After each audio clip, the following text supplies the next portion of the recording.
Hey guys, welcome to the International Scuba Dive Tribe podcast. We have a very special guest today, and before I bring her on, I'm just going to say a few things because she gets mad if I say great things about her. But she's really an outstanding person, one of the people I really respect, and I'm excited to share this with her and have everybody meet her because she means a lot to me, and I think once you guys meet her, you'll see why. So today we have the world-renowned cave diver, instructor, and just all-around great person from Tulum, Mexico, Julia Gugelmir. Thank you, Rich. Did I get that right? Is Gugelmir? Okay. I know I don't know how to spell it very well, but Yeah. So thank you for joining us on the podcast. We've known each other for, have you counted the years up? It's 12. 12 years. To the date. God, we were just out of high school when we met. And you want to tell how we met? It's kind of a funny story. Yeah. So I just started working in a dive shop in Tulum, and I was trying to lock up the shop. I was late, and then Rich came along with Kevin and Mike. Yeah, we were on our way home from dinner. Yeah, and I tried to sell them some diving, and you were all very accomplished cave divers already, and I just poked my nose into it and was all excited about it, and we ended up chatting. We talked for like 2 hours that night, past the time that the dive shop was closed. Yeah. Yeah, so we just hit it off immediately. We had the same passion for cave diving, and I was so impressed with you because everybody sits at their office and they dream about following their dreams, and they're working their job, and they're trying to wait to the point that they can retire and follow their dreams because it's not practical to go follow your dreams younger in life. But you, I respect so much. You just took this huge jump, and we'll talk about how you made the jump, just a faith to go and cave dive and live your life. So let's talk about how you started out. How did you get to Tulum? I met Tom, my partner. Hi, Tom. In Sumatra in Asia, where I tried to spend the winters in Asia working in diving, but it was never really for the money, just to escape the winters in Berlin. I had a job that was very seasonal, a lot of work in the summer and not so much work in the winter. And yeah, we spent the winter eventually ended up in Borneo and thought about where we could catch up for the next winter season because I had to go home and earn some money. And it was some Brits who showed us this movie called Sanctum. And we watched this movie where basically, I still like it. So if you guys haven't seen Sanctum, it's a promotional movie to get you to cave dive. No, actually, it's the opposite. It's like the Titanic or whatever for cave diving, and but it's pretty exciting to watch, right? It's super cool. Yeah, you want to try. I loved it. Check it out. It's done by James Cameron. I mean, it's an interesting cave diving movie. Of diving movies, it's probably one of the better diving movies, I would say. Yeah. So, all right. So you watched a catastrophe movie where everybody on the sorry, this is a spoiler. Everybody dies, right? Or gets killed, gets murdered. One guy lives, and so that inspired you to go try cave diving. That was it. So y'all bought tickets the next day, and off you went. Yeah, basically like that. Okay, so you show up in Tulum, and this was 12 years ago. If anybody's been to Tulum recently, it's almost like Miami now down there. But it used to be like one stoplight and a traffic circle pretty much, right? Yeah. Was that how it was when you were there? It was 3 roundabouts. Okay. They're all traffic jams now, like that are all. And there were no convenience stores down there. I don't think, was there even an OXXO down there then? Yeah, I think I was late already. Okay. Like it was never this fishing village that I was reading about on the internet. It was already a destination, but it's become a really big destination right now. Right. And it's growing really fast. So it's a beautiful town. I highly recommend people If you like to enjoy the local scene without inputting your thing on it, then it's a good place to go. But if you're like a bad American traveler that insists on having American things down there, don't go to Tulum. We're trying to keep it as close as we can. COVID was hard on Tulum, I think, wasn't it? I mean, a lot of Americans found it, and now I always liked I was the only American usually when I was down there, and it just felt very exotic. So one of the things I remember when I met you is we went to a party. You invited me to a party, and we walked into this little bar, and it started off being about the size of this podcast room, and it's massive. But it was a tiny little bar, and they were known for their mojitos, and it's called Bate, right? The mojito bar. Yes. And I walk in for a birthday party of one of Julia's friends, and I look around, and I was like staggered because it was every famous cave diver in the world, like as famous as you can be as an explorer and a cave diver. I was in awe. Like I felt so inadequate. It was like just everybody, which was so cool. I was just geeking out talking to all these guys that I never thought I would meet. So, and those are just people you are with on a daily basis, right? Just normal people. Normal people to you. Just Yeah. Superheroes to us. And I think that's one of the things that makes you special is that here in the States, like with our shop, our instructors are kind of the big fish in the pond.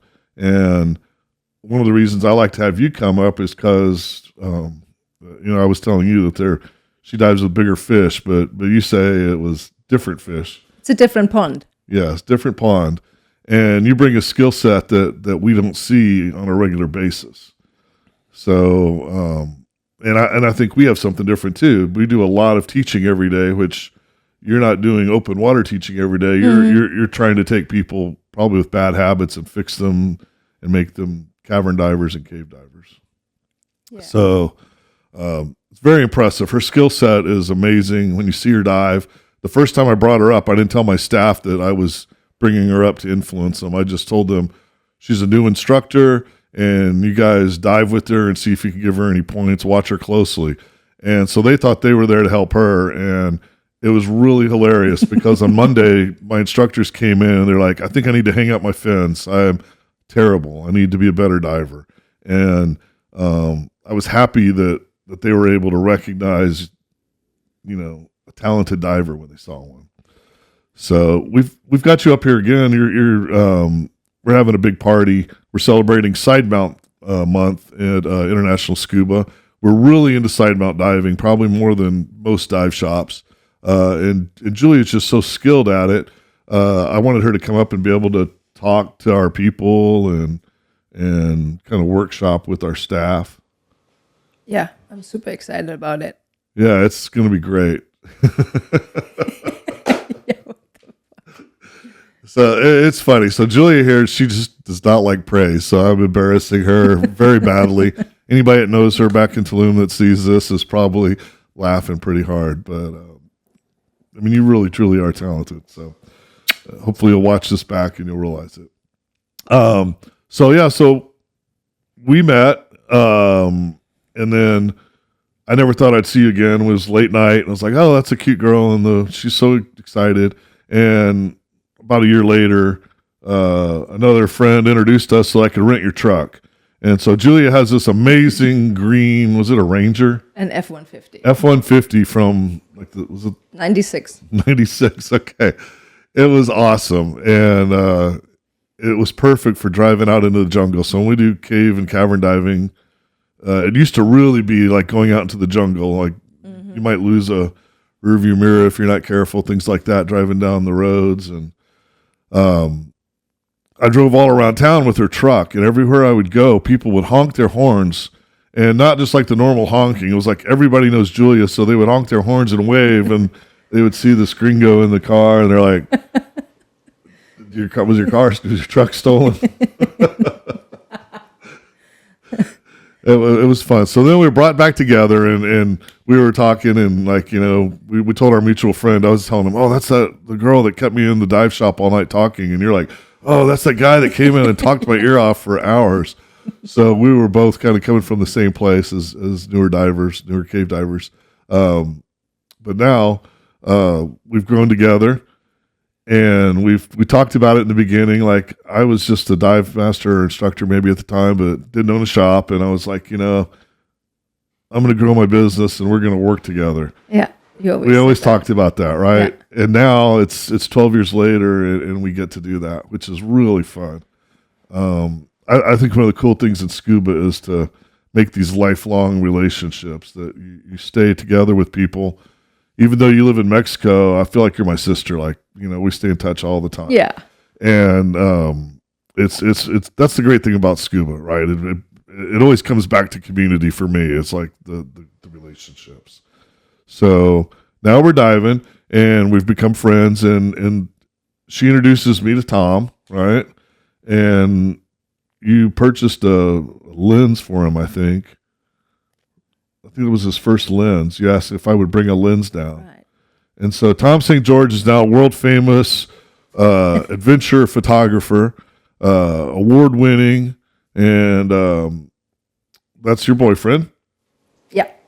And they look amazing together. We'll put a little picture up here in a second. You'll get to see what they look like when they first met back in Thailand.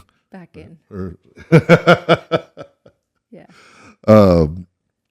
So now we got Tom rolling, right? Because he started taking pictures when he was taking pictures, but he wasn't using a quality camera at that point. And I asked Tom, "Hey, will you take a picture?" I was a test diver for Apex with the side mount system, and he was like, "Yeah, if you'll pay my entrance fee, we'll go shoot photos." And he shot some great photos. We sent them to Apex; they were impressed with them, and now he's shooting photos for Apex professionally. Mm-hmm. Yep. And you're working with them also on photo shoots. I did that. So it's like full circle. Like it's crazy. 12 years later. And so then that became like the two of y'all. I work with both of y'all very closely. It's like y'all are probably two of my closest friends. And who would have thought, yeah, a chance meeting in a dive shop at 10 o'clock at night, So how you got to Mexico after watching Sanctum, and then you started your cave class. And who was your first cave instructor? So I did my intro to cave course with Calvin Davidson, and then we had to go practice for a month at that level, and then we continued our full cave course with Kim Davidson. Okay. They're not related though. So these two instructors are both really well-known and respected instructors. Are some of the best cave divers, I would say. In a month, you spent a month. That's intense. I know my cave class, I thought it was intense, and it was probably about 2 weeks altogether. So you spent a month. That's amazing. Yeah, it's a lot, and you need to just run into your own troubles and consolidate what you've learned. It's a lot. So what did you think on your first day of learning to cave dive? Oh, fuck that. Yeah. Yeah. I thought you jumped into do that again.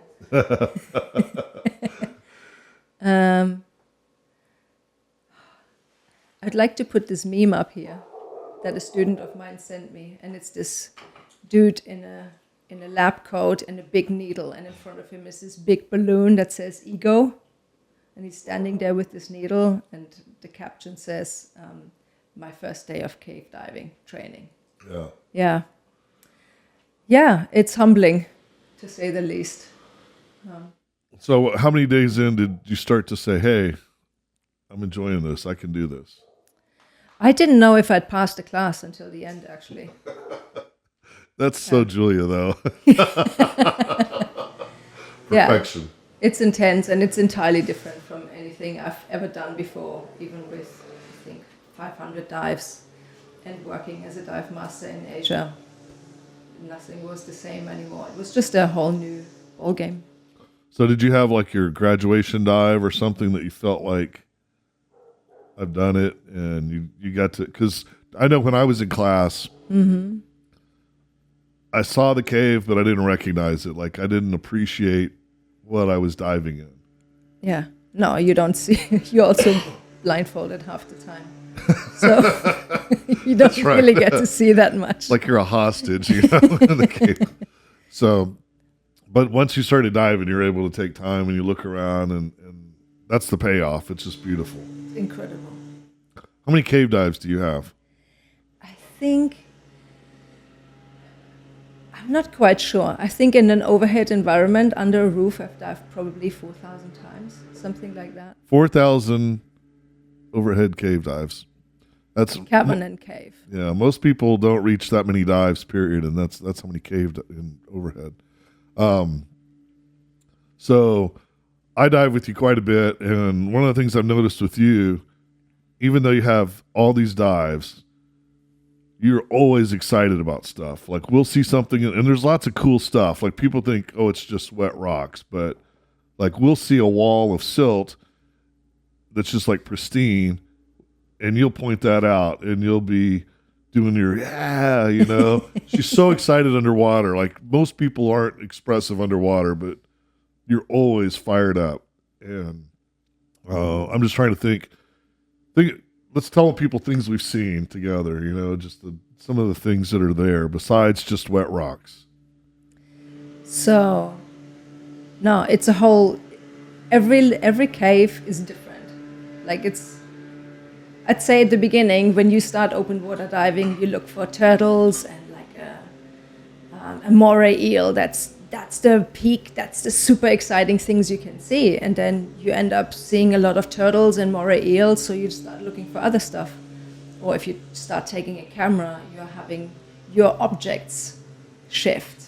Yeah, then you look for nudibranchs, then you look for macro, then you look for this one specific leaf fish that is only there, or this weedy sea dragon that's only there in Australia, and you start hunting these things. And the caves are a little bit like that. So in the beginning, like the first cave dives Tom and I did were always in white caves with pretty formations, and it's literally the walls are white. So it's pretty dark in there by default. But if the walls are white and you have always a light with you, there's a lot of light bouncing back, so it's pretty illuminated and bright around you. And the formations are super beautiful and old, and you get like you're flying through time. It's incredible.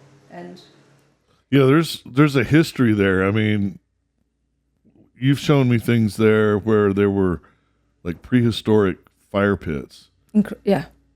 That's like amazing. You can literally dive into an ancient kitchen that's 12,000 years old, and it's at 80 feet depth, 85 feet depth in a very famous training site.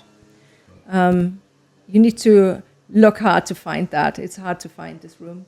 And there's a fire pit with little bones, with charcoal everywhere, and like people were living down there because that was the only way to get down. The water table used to be lower at that time, and you had to venture into these caves to get to the actual freshwater table.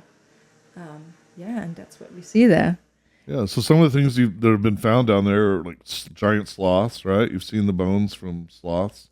I know there was recently another friend of ours. He found I think they called it a short face or maybe a small face bear, and hairy in the string of pearls. And people are constantly finding significant remains when the caves were dry at one point. And now they're protected because the water, it holds the cave up and keeps it from changing. So it's pretty much locked in time, right? Yeah. Almost like ice, but not. Until they start building trains and things like that through. But that's a big issue down there. Has the train completed? No, not yet. The airport is. The airport is there. The last section of the train is still in progress. Okay. And it's having a massive effect on the caves. Yeah, so it's very controversial, and you think like here in the States, we're trying to go to trains because it's better than having jam-packed freeways and things, but down there's unspoiled jungle with cave beneath it, and so when they build the trains, they're just. So where in this region where I live, the whole underground is like a sponge. It's undertunneled, and there's a a lot of horizontal caves that flow under the jungle. And how they built this train is like every 100 feet, there's a bridge with like 3 gigantic, I think 30 feet long concrete pillars that they've driven into the ground to level off the train. And I think, I don't know anything about statics and building this, but I think they've probably thought this through quite well. But it's super destructive. If you dive up certain tunnels, there's just these gigantic pillars, like driven through the cave. Right. And that affected visibility for years to come. They've opened up, obviously, new cenotes, or now that changes the whole ecosystem. Like it's been a closed ecosystem, and now there's holes, there's vegetation falling in there, there's sunlight, there's other bats that fly in there, that leave their crap in there. Right. That obviously also creates new ecosystems, but it's just altering what's really precious there. And so we should probably a cenote. It's in Spanish. It means well. Is that correct?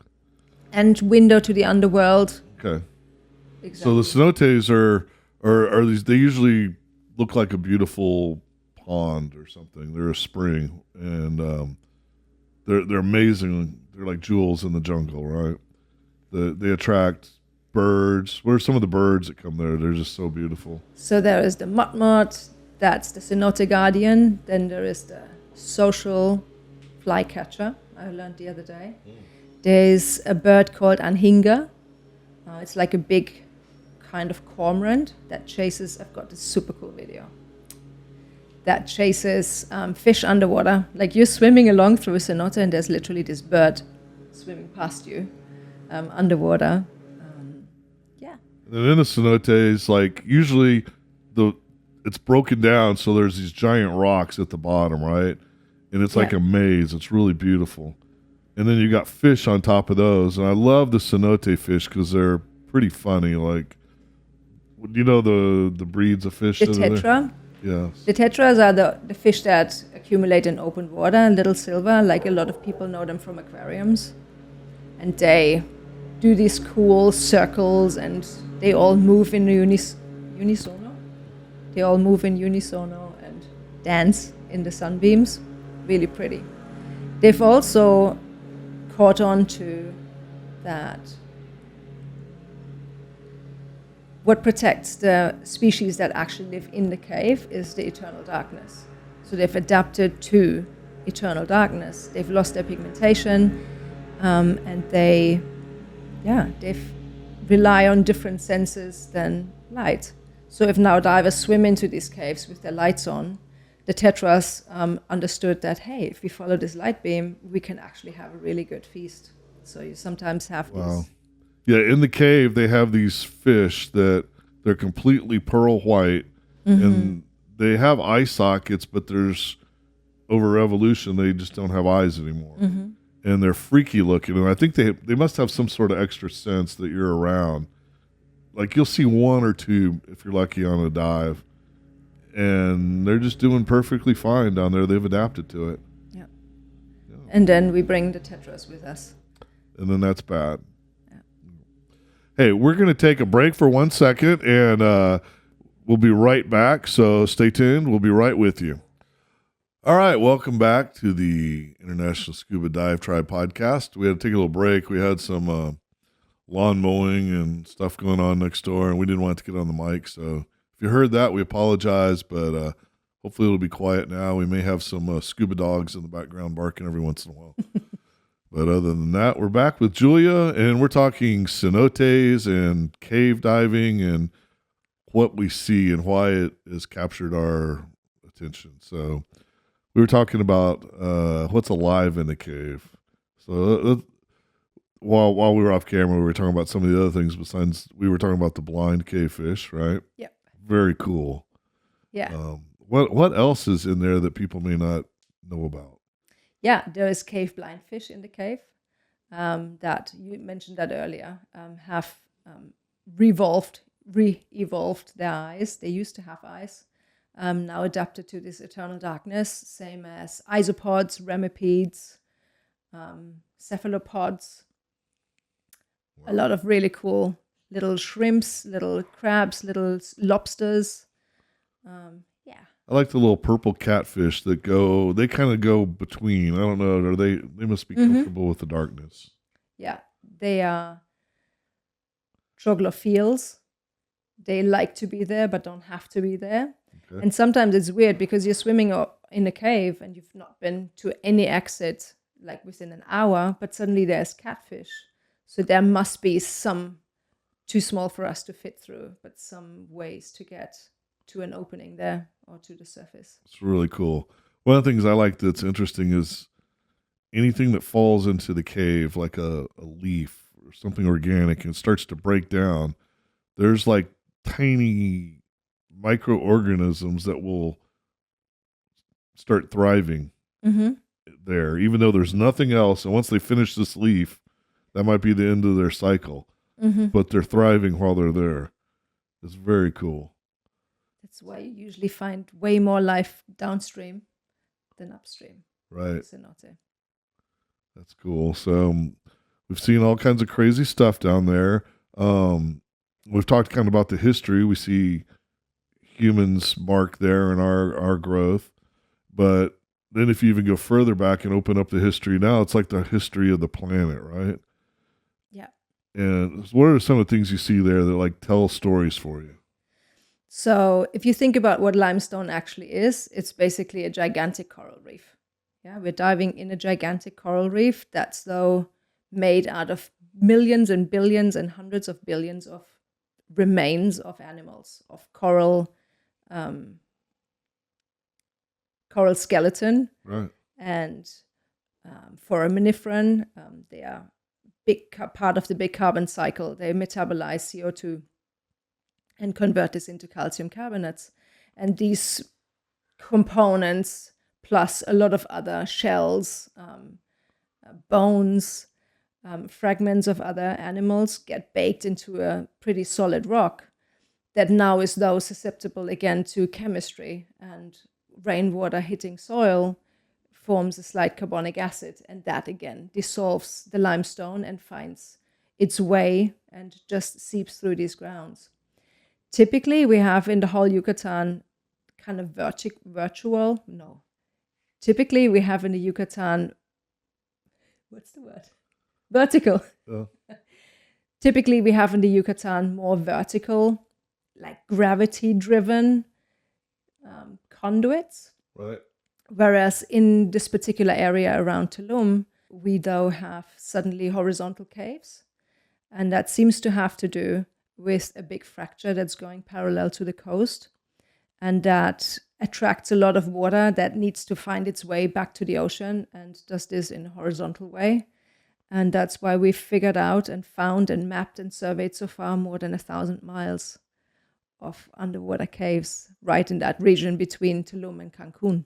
They're virtual rivers that are just underground, so Exactly. you don't see them. Exactly. And the cenote is simply a cave-in. It's an area where the roof collapsed due to maybe there was too much open space below. If the ocean levels drop, there's suddenly a lot of hollow space in an air dome, and the tree on top got too big, or the building too heavy, and then we have the birth of a new cenote. That's amazing. So like there's cenotes all over that really the whole region, right? Not just in the Riviera Maya, but even all the way over to Merida and places like. So all that was eroding away, right? And they call that karst region. Is that karst? And supposedly like a meteor came down, right? And I guess are they still saying it's the one that killed off the dinosaur? Yeah. So it landed in a part of Mexico, in the Yucatan, and it's still there. It's a massive crater. It is. It is though buried. Like there was like in the 70s, a Pemex worker, like the state oil company, went to the Yucatan to see if there's any traces like this. Limestone, there is hydrogen sulfide, there must be oil. And he investigated this area and found a ring of cenotes. And if you look at a map, and if you look at the piercings of where the cenotes are, there's a unmistaken quarter circle around the city of Merida, or in the center of the circle is the city of Chicxulub, the town of Chicxulub. It's the Chicxulub crater. So he continued basically this circle, and it's a 110 miles diameter Wow. crater, basically. And what happened is this meteor, this area was underwater at that time, punched into the ground and went a kilometer. That's like 600. Is that 600? A kilometer. Yeah. Punched through the rock and basically melted all the rock above it. So what we now have is something like a glass cork sitting on top of this impact. And the permeability of this rock is so dense that the water that actually tries to find its way upwards can't penetrate. So it rises up along this glass cork. It's not a glass cork, but in theory, it's molten rock. It pierces along this edge, and that was now giving away this crater edges. And that's how we could trace that. There was this cataclysmic event 66 million years ago, and it's very likely it's been in the Yucatan Peninsula. And that is the event that killed 80% of life on the planet, Wow. including the dinosaurs. So now with cave diving and geology, there's certain terms, right? So we got cenotes, we've learned that. We're looking up Rimipede, we'll be back with that. We've got troglodytes, which are things that live in the cave, right? Yeah. Cavemen, the original cavemen. And we've got like a sinkhole, right? A sinkhole is where it's fallen in.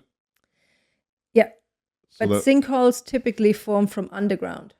Okay. That's what we have all over the Yucatan. They are driven by hydrothermal forces that grow up from underground. And if they pierce the surface, we have a sinkhole. And if they don't, we don't know they're there. So sinkholes are really fun to dive in. Tom St. George, look up his stuff on Instagram. I think it's Tom St. George Photography or something. He's become pretty famous from one particular sinkhole, really got things started, and it's called the Pit in Tulum. Yeah. And kind of describe the Pit for us, because you're really good at describing stuff. I love when you get all excited. So if these for everybody that's going to go do a cavern dive with you, what's diving the Pit like? So the Pit is a really huge pot that's though largely still covered by a roof and beautiful formations that hang off that roof. And it's the actual sinkhole itself is about 100 feet deep. At one side, it slopes down. It goes from 70 feet to 150 feet. On the one side, you can duck under the roof and go to a room that's, though, five times the size of the pit itself. Oh, wow. The Vacula room, I've never been. It's at 300 feet depth, and it's apparently so big that if you turn around, your light does not hit the walls. So, very fun. Coming back to the pit, and the pit has some really cool features because it's like this really clear blue sinkhole that is half freshwater and half saltwater filled. Like at 50 feet, you have a halocline. That's the border between these two different salinities. And at that depth, you also have a cave flowing in and a cave flowing out. So this halocline never really settles. What you also have in the pit at a depth of 100 feet is below the open water area where the sunlight actually comes into the water. All the organic matter that falls in there, leaves, trees, branches, soil. Animals don't really get washed away because there's not much water circulating at these depths. So bacteria over time decompose with the help of the sunlight, decompose these organic matters and form a hydrogen sulfide layer. And I'm obsessed with this hydrogen sulfide layer. Like it's like cigarette smoke, and when no one's dived it yet, it settles and it's got like ellipses and whole galaxies of beautiful droplets, and it's beautiful. Yeah, it's so thick, it's almost like cotton candy. You think you could scoop it up, but it just your hands.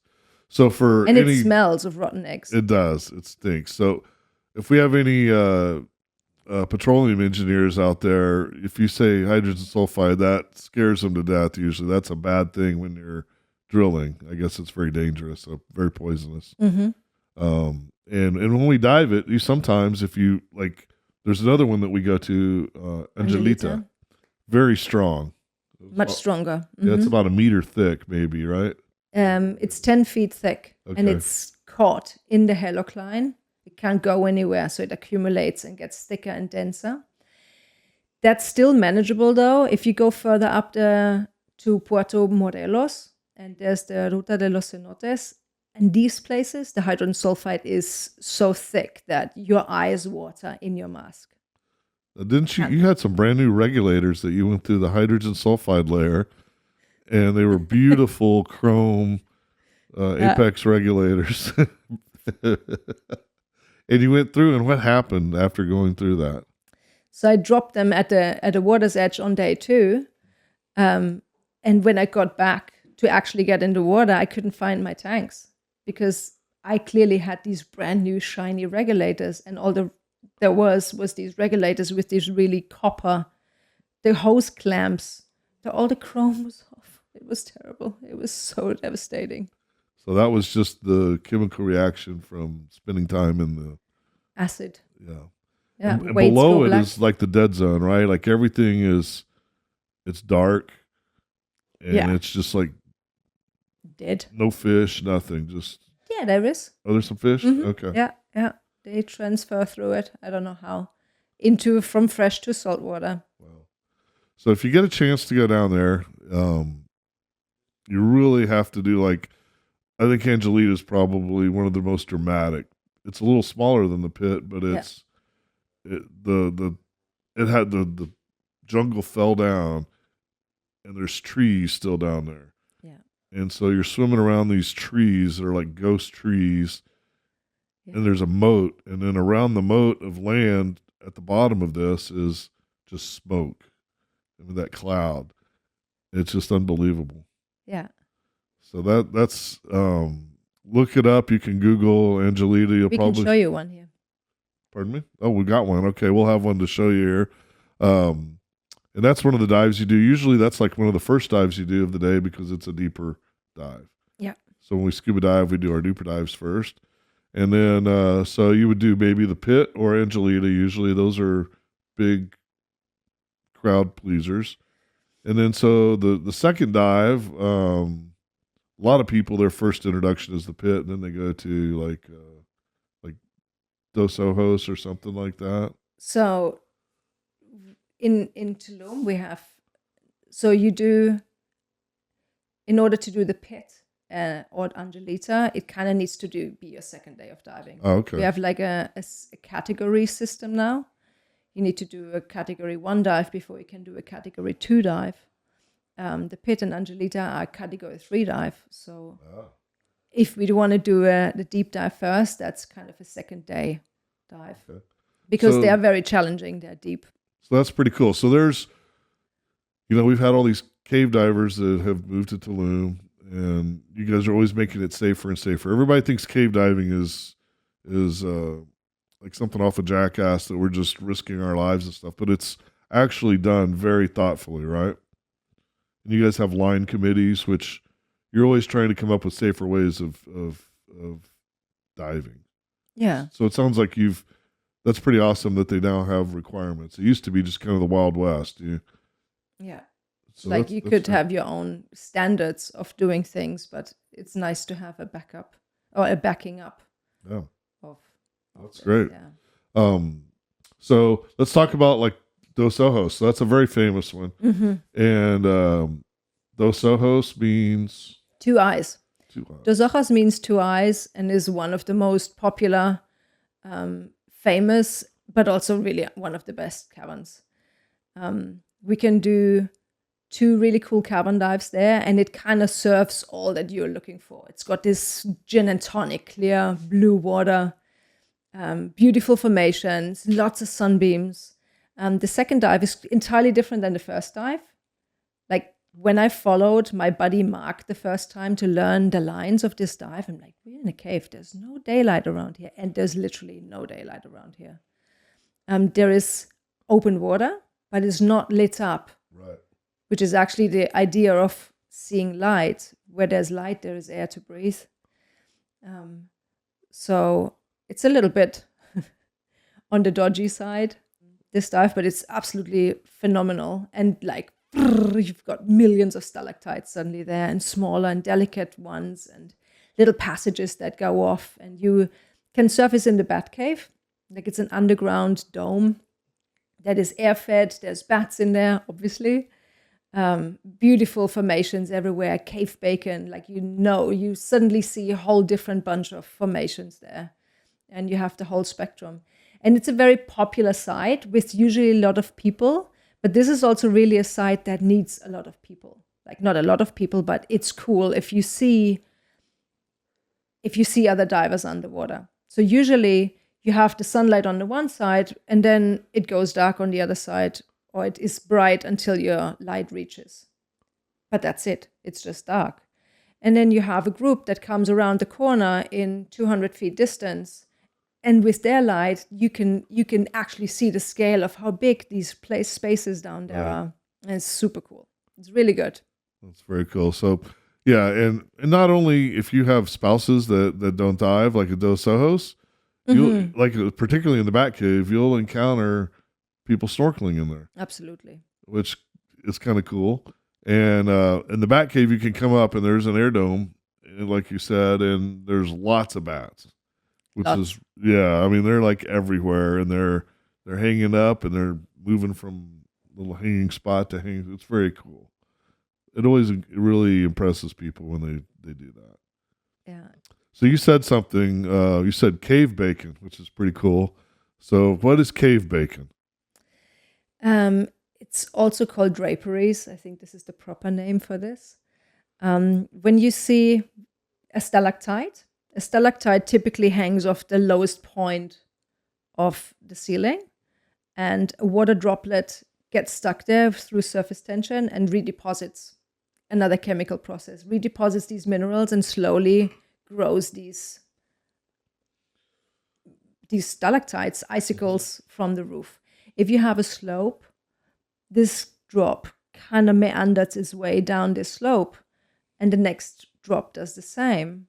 Doing that, though, they also deposit some of these minerals, and over a lot of time, you get these bands. It looks like wet laundry that hangs over a washing cloth, and it's curling. And if you have, I don't know, the tree on top of it died, and for the next 400 years, you've got like minerals from this tree mixed up in the drops that come down there. So you have a more crystal band, and then you have a denser brown band, and then it looks like a fried bacon. Looks like bacon. Yeah, it definitely does. I mean, it's very descriptive, and it's funny because I do a little dry caving, and dry cavers have a lot more words to describe the geology than cave divers. I think we're so obsessed with our gear, our technique, and looking cool while we're taking pictures. Dry cavers are more, and I think they're okay with this because they're a little nerdier, right? And I know when I've been on dry caves with people, they could pick everything out and tell you everything you see. And that's the advantage of being able to talk. Underwater, we can't talk, but there's so much to learn with what's going on. One time, I had a cavern diver that was a geologist, and we were diving at. Send him to me, please. We dove Garden of Eden, which is where most people learn how to dive. Most cave divers probably started there, right? It's a great open area and a big cavern, and it was my first cavern dive. And I dove it, and not as much as you had, but I was kind of getting burned out on it because I was like, I've seen it. And then I dove with him, and he got all excited, and he started saying, this was a delta and the water was flowing, and he started just telling history of what it was like. Right. And it's like so amazing. The more you learn about it, there's so many stories being told. So, and that's the thing about you. You're always excited on every dive. Some of the cool things we've seen in caves, because people think it's just rocks, and it's a lot more than that. It's first of all, it's really peaceful. Don't you feel? It's very zen. You get in a flow state, right? Yeah.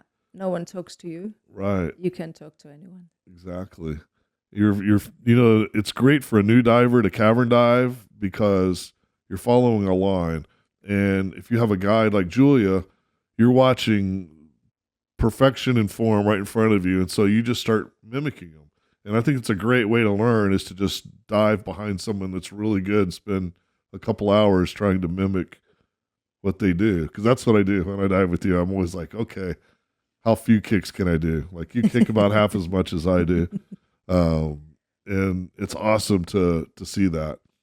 But so there's other things we see that we get excited about down there, and we've done several things together. You're so kind when I come down. It's like you take me to all the new things that you're excited about. And one time we did, it was the downstream at Grand Cenote, which is closed.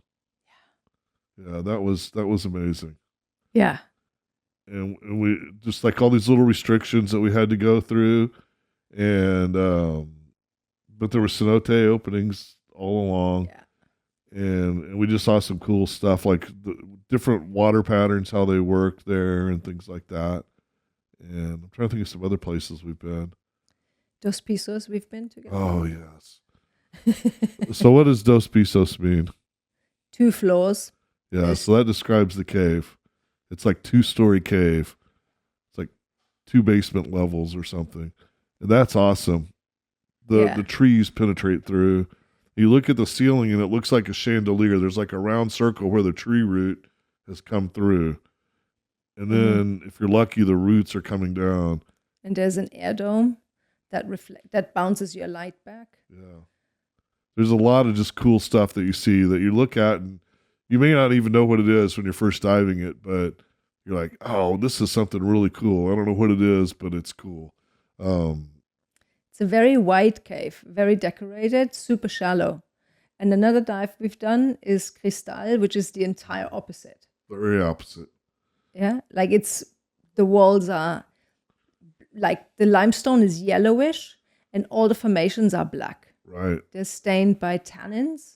It's very scary diving it because your light doesn't reflect back. Exactly.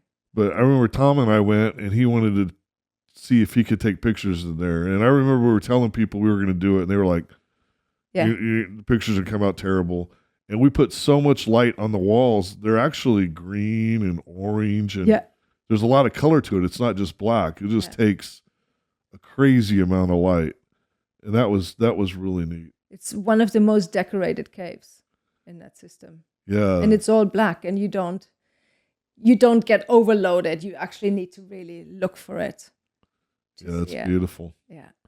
Yeah, you go in the middle of that room where you're always following a line, but you have to, in Mexico, they're tied back pretty far so people that aren't trained to cave dive don't get into the cave.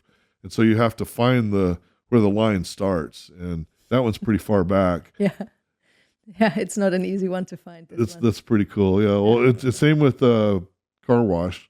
Car Wash is one of the places like Garden of Eden where a lot of training is done. And the line is way back there. There have been times that I've spent 15 minutes looking for the for the beginning of the line. Yeah, and then you're like, oh, there it is, and your reel's finished. Yes. I actually had someone tell me that I thought it was Shaq went there, and he said, no, this cave doesn't go. It's just a cavern because there wasn't a line there at the time. I think, no, he came in the late 70s. I don't know where I read this. Shaq actually came in the late 70s, and looking at Florida, you usually have a sink, and a lot of the times in the floor, is it like that? You have the entrance to the cave. Right. And if you go to Car Wash, there's none of that. Right. It's like 20 feet deep, and there's definitely not a hole in the floor or in the ground. But you have, at the edges of the collapse, where you go upstream or downstream, you have tunnels that go for kilometers and miles. Yeah, I love Car Wash. That's just that was, I think, the second place I dove because you start off with the dives that they call them sacrificial caves, where you you're Training less likely caves. to do The training caves. training caves. There's not as much damage that can be done in the open area. Because once you damage a cave, it's no coming back. It takes eons to create that, and one fin kick ruins it. Um, yeah, so that's the car wash is pretty cool. They've got like the little pot over on the side. There's some old pottery, and I think there's some bones there, aren't there? On the other side, like some deer. What is that called? The staghorn. Yeah, there's a little staghorn in the wall and some bones. There's some pottery on a ledge on next to the guideline to see. It's beautiful. It's great for just. I mean, it's like a big pond, kind of. There's lilies everywhere growing up, and the light's coming through, and they've got these lilies, and there's plants that are growing and blooming, and I mean, it's really beautiful. And then you got all the fish there, and I saw an eel there one time. Cool. Yeah, and then you see all these divers just not moving at all because they're in class. And I watched a famous cave instructor's class, and he had them sitting there. They looked like they were statues in the water. It was very impressive. Cool. 30 minutes of no kicking, and in cave diving, some of the skills are a little different than open water. You have to be able to be still and silent, right? That's the key. Yeah, I guess that is the key. It's more zen than swimming against things. At least in Mexico, there's not much current. So that's impressive. And then they've got like the baby alligator. Still there? Does he have a name? No, I think he keeps changing. I think it's a caiman. Okay. So it's kind of cool. He's very shy, but if you're quiet when you get there and there aren't a lot of people, you can see a little alligator usually sunning themselves on top of a log or on top of the lilies. And what else do they have? They have some tilapia. Turtles. Tilapia. It's really beautiful. And they've got these big trees that fell in, and the tree with all these limbs, that's usually what you start your tie off. So when we dive, we always have a line, right? That's number one rule. And so you always have a line, and we tie off on the trees, and then you tie off on the different outcroppings and things. It's a good place to start your training. Yeah, perfect place. So, safety. Let's talk about safety a little bit. So, safety. How do you know how the rules of cave diving came about? Because people died. Right. And it was lots of people perishing in the 60s, 70s.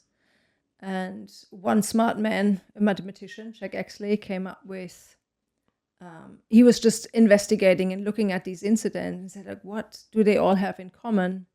And he could narrow it down back then to 5 contributing factors that killed people going into caves. And the one was guideline, meaning a continuous guideline to open water that is also marked in a way that if you should have an intersection, would send you the right way out to open water. Depth, that's more a Florida issue than a Mexico issue.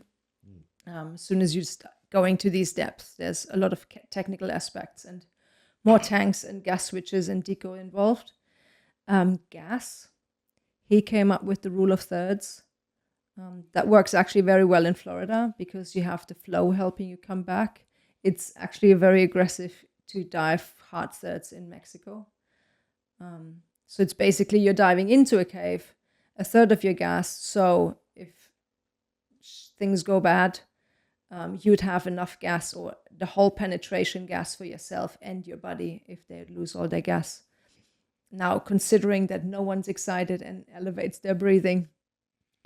Yeah, I love in training, we do land drills. And I love how they'll run the line and then you have them walk it. And it maybe takes 30, 45 seconds to walk it where we're simulating a cave. But then you say, oh, wait a second, your lights went out. You put a blindfold on them and they have to get on the line and follow it out. And it takes them, I had some people, it took them 12 minutes to get out. It took them 30 seconds to get in. And I was like, okay, would a third be enough? because the same thing happens, right, underwater. And they finally realized, like, wow, a third isn't as conservative as it seems. Yeah, it's pretty aggressive actually. So we usually walk back 100, 200 psi from these hard thirds. So a fourth contributing factor was equipment, and is still equipment. It actually said lights back then, because lights have come a long way. Meanwhile, back then it was redundant equipment wasn't really a thing. Having 2 second stages, 2 tanks, or 2 outlets on a tank means to share gas with someone. So that equipment. And the fifth contributing factor used to be training, and it relates to you just don't know what you don't know. Right. So if you were taught, like everyone is, just to dive like this, big kicks from your knees, from your hips, that's probably exactly the wrong thing to do in a cave where you have sediment that's hard to disturb. Once it is disturbed, it takes hours to settle back down, and you may just be that far from open water and from the light, but if you can't see it, it doesn't really help you that much. So how many kicks are there? 6. 6 kicks. That I know of, or that I use. What do you use? So there are about 6 kicks that I frequently use. The frog kick, the modified frog kick, that is more a move from the ankle without moving much legs. A modified flutter kick, that's the kick we all know, but not from the hips, right. Instead from the knees. A shuffle kick, that's just a little roll through the fin if it gets really confined, or if there's lots of formations or it's not very wide. A helicopter turn, so you don't want to swim around corners, but we want to turn on the spot. And the backwards kick to help us stop or even go backwards. Right. Back kick. It's funny. So a lot of the advancements in open water diving, they've come from cave diving. You know, we probably wouldn't have octos. That came from cave diving, right? I don't know. The alternate breathing, that was a reason. I remember when I first started diving, I was on a trip, and there was one guy that was still a holdout to just one regulator, 1 second stage, and he expected people to be able to buddy breathe with him, and he ended up without a buddy on the trip because of that. But you know, BCDs were pretty much invented for cave diving. I remember some guys in Florida were saying they used jugs filled with air, and they would lay on them because their tanks were heavy at the beginning of the dive. But what else came out of the cave diving? A lot of stuff, you know. The lights, lights, you have to have 3 lights, right, minimum. And I know when I travel, I have more than 3 lights, because lights are much better, but they tend to, batteries, or in the old days with the light bulbs, they would go out all the time. So you've got your lights, and everything you need at least 2 of, pretty much. Yeah, pretty much. Backup mask. Definitely backup mask. How many spools do you carry on a typical dive? Depends on what the dive plan is, but I always have a safety spool in my right pocket that is not there to do any navigation. It's there to help find the line or get back a buddy that has lost the line and is searching for the line in a silt out. It's also there to repair a broken line. And then you would repair the line, cut it off, and still have a safety spool in your pocket. What do you use to cut? What are your cutting devices? I have cutting devices. What do you use? Do you use a big knife strapped onto your thigh, or? Right. We obviously want to use the Lara Croft knife. We obviously want to use something that doesn't get entangled in the line or can damage the line. The line cutters from Easy Cut are pretty good for that. Some people... Yeah, we get divers that think they need a big knife, and it's like, you don't need a knife, you need an Easy Cutter, right? Yeah. Some people also... it's really hard to get between 2 bolt snaps, or a bolt snap and the end of a light. So some people also have a cut-off kitchen knife that they've stowed really carefully in some neoprene or webbing. Right. Yeah. So those are real things. I mean, those are skills we work on, is tying a rope together, or if you have to cut one, if you're entangled, things like that. Getting lost off the line. You're always supposed to stay on the line, right? Yeah, you're always supposed to stay on the line. So one of the drills they do in a cave class is take you off the line and blindfold you. And then you have to find the line. That's exciting skill. Yeah, I think the whole purpose of the skill is to never lose the line. Yes. Yeah, I think that's usually the awakening. And never give up if you've lost the line. Always keep looking to find it, right? Don't stop and write a novel to your family. Goodbye note. So there's this thing like, so if you did lose the line, how long do you look for it? For the rest of your life. So we're joking around because it's very, we take our training very seriously, and I know Julia's we look at all the little details, right? And that's one of the things I really respected when I saw you conducting cavern tours, not cavern classes, but tours. She would always tell me that she's not an instructor. She doesn't want to be an instructor, don't want to have that. And I watched her every single guided tour spend about 15 or 20 minutes educating divers and like really giving them amazing feedback. So you're a natural instructor, I think. and thankfully she went ahead and became an instructor so she could share this information she has, because you're very diligent, and I love how you really should take a class with her. She's going to hit every little detail. And I don't know if that's because you're German or because you're just a thorough cave instructor, but it might be in your DNA. But you do it with a smile. Yeah. We've had some great people. I'll throw a name out there. Just maybe she'll watch. Is Wiki Welch, otherwise known as Vicky Welch. She'd never done cavern. hey, Vicky. She was very nervous. Mm-hmm. And I know, like, you're working with her, like, I know she'll say it was like life-changing. It was very important to her to develop the skills to be able to do it. And you really do that well. I think taking a cavern class is a great way to build your skill set as a diver, don't you? Absolutely. I think taking the cavern class is a really life-changing, life-altering course to take, because it focuses on a whole different skill set that you didn't even know existed sometimes, no? I always say, in scuba, you can't keep score, right? It's not a competitive sport. But I think when you get into the more technical diving, you can compete with yourself, because you can evaluate how you do, right? Mm-hmm. Like buoyancy. I mean, I think for me, that's the biggest thing I'm always working on. Do you find that with your students also? It'll never stop. I practice it every dive. So people come to you and they're probably about to start class, and you tell them work on your buoyancy before you come down. And then what do you end up working with when they get down there? More buoyancy. Yes. So I'll give you guys a hint. Like, if you tell people your buoyancy is good when you're about to take a class, that probably means that you're going to struggle with buoyancy in your class. So we work on buoyancy. We're working on the kicks, right?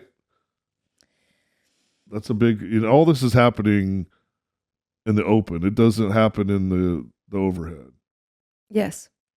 So what are the drill? What's going to be if someone comes down to you to do a class? What is it going to take? What are they going to have to show you before you even take them into the overhead? So in order to get into the overhead, you need to kind of prove a certain skill sets to start off with. And it's basically retouching base on the basics of your training, either in side mount or in back mount. That involves S drills, valve drills, kicks. That's actually part of these courses, I think, or I think they should be. And what really is crucial about all this is having a solid platform to build on to. And that platform means being just stable. And it sounds weird, or I don't know how to describe it, but it's like if you are kicking and sculling constantly to fix your buoyancy and your trim, and you adjust your breathing to whatever you're doing, as soon as we throw another ball into the air to juggle, there's too many balls in the air. Yeah. So a really solid platform would be an amazing place to start off of. Good deal. So we'll let's see here. So back kicking is a big thing, right? How do you have people start with back kicking, or if they're having trouble, do you have any tips on that? I think the most challenging thing about the back kick is that you think you want to move your feet backwards to start this kick from pulling you backwards. But what most people do is they stretch their legs out. And what happens now automatically is the fin isn't designed to cut through water. If you're stretching your legs out, your legs will end up facing towards the ceiling or to the surface. And now when you kick, you pull yourself up in the back. And I think that's what happens to most of the divers. Yeah, and the art is really to move your feet actually behind you and not above you to start this kick from. Yeah, I've noticed people, like, they've kind of got the motion, but they go back and forth because they push themselves forward. And then when they start to get it, it's like they crawfish up. They go up. Yeah. And then they've almost got it. Now it's like lower your legs. But one of the things I love is down in Mexico, you see all these people taking classes at once, especially at Garden of Eden or Car Wash. And so you can watch all these people being taught. And they're all laying on the benches doing the drill, like where you're moving their feet, trying to teach them how to move their feet. And I think it's pretty cool. It's just interesting to watch people do it, and then when they can move backwards, that's like really opens up a lot of stuff. Mm-hmm. You do photography and you do videography, and if you could only move forward, it would be very frustrating, wouldn't it? Yeah, it wouldn't get much. Yeah, that's true. Yeah, I loved the way, like, it's a dolly with when you're moving a camera. And if you could do that same thing by back kicking and moving away from your subject, and those are just awesome skills that really pay off outside of just cavern diving. I mean, almost every skill in cavern diving really makes you a better open water diver. Probably improves your air consumption. Oh, yeah. You're diving in trim. So tell me what a good trim looks like, because people all think that they look great underwater, and you're a model. You're an underwater model, right? For Tom, you even do workshops for how to model for. What is trim? How do you know you're looking good and that you're in trim? Because I know he won't take a picture of you if you aren't in trim. I think what really helps with trim is having pictures taken. Like that's literally like how you learn. You don't know what you look like underwater or what your position is underwater unless you have feedback from a camera. And that's why I use the camera a lot as a tool on courses to just show, like, being able to tell me, no, I'm diving head down. It feels like I'm diving head down, but the video shows you actually head up, but you're not vertical in the water anymore. Right. So what is, if you were evaluating someone, describe the way their body would look. What is flat trim? So flat trim is like how we are supposed to cave dive, is basically flow with the cave. Like if the cave goes down, you go swimming head down. You're basically following the profile of the cave. You're flowing like water. Right. What is important is to never kink your hips. Like your lowest point should be always your hip bones.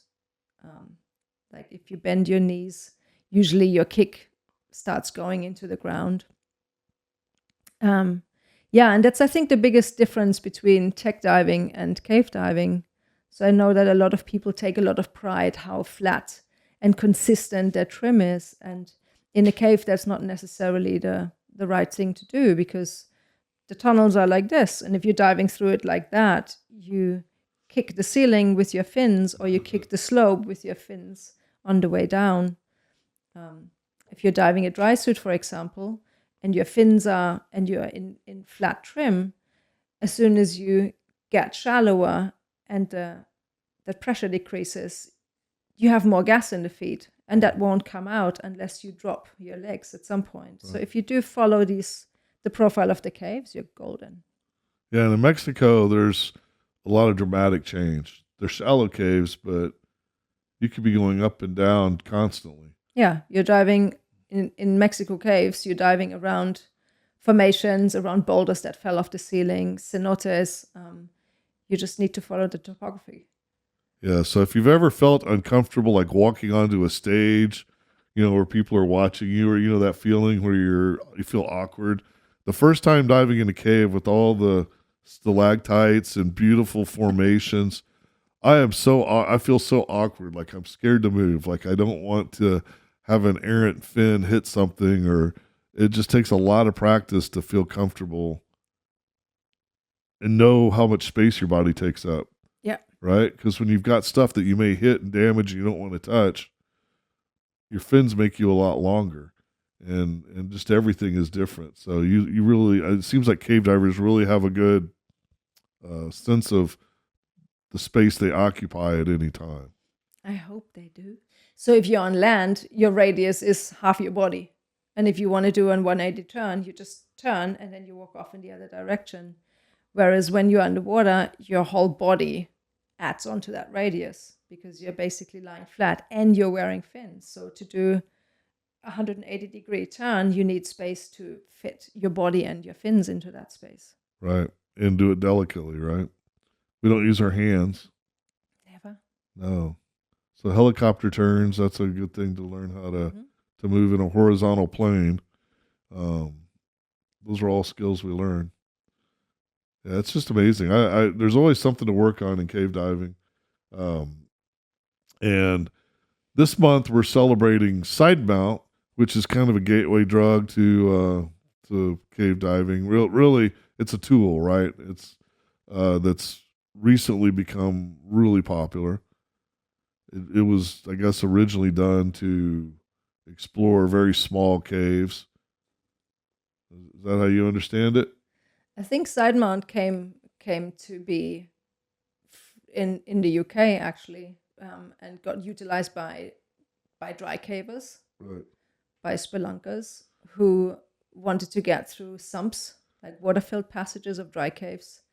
And the way to do that was to mount tanks on the bucket, on the belt, left and right, and that allowed to crawl through dry caves and eventually just pop a regulator in and swim through a water-flooded part of the cave without propulsion technique, like without fins or buoyancy devices, because it was just to get from A to B through a water-filled passage.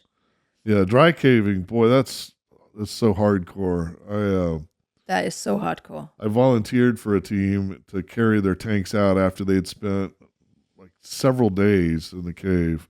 And we met them at the first sump, and it took 6 hours of crawling and stoop walking and walking through mud you had to like crawl on your belly, otherwise you'd get stuck. It was the most difficult thing I've ever done. And to support some divers. And I was thinking about these divers, they're Texans, and they are hardcore, because after 6 hours of crawling in that mud, you just want to get cleaned up. And they were explaining to me that like dry cavers, they'll do anything they can to stay out of the water. Yeah. Right? Like they'll climb, they'll rappel, they have all these skill sets. And then water is like their nemesis, where they have to pass through that. And I showed up and I was like, just get me to the water, because that's my natural habitat. But it was amazing watching them do that, and they were side mount diving with high pressure tanks, because they were doing multiple days of pushing sumps and they didn't have air fills. And that was wild watching that. And if anybody saw them diving in open water in that configuration, they'd be made fun of, because I'm sure it would look awful. But they were diving in zero viz, and pushing a line where no one's been, and it was pretty cool. I really respect the dry caving community and the guys that push the pumps and I know the sumps. I know, like in the UK, man, those guys are crazy. What's that? The Wookiee hole or something like that? Yeah, for example. Yeah. I've never been. Oh wow, I would love to try that sometime, but I've had enough of that type of dry caving where you're, squeezing through stuff. That's a lot of work. Um, but so that's where side mount came from, pretty much, right? They're trying to explore these crazy. Those guys are truly crazy because it takes a lot of skill sets to explore it. But somewhere it became popular, right?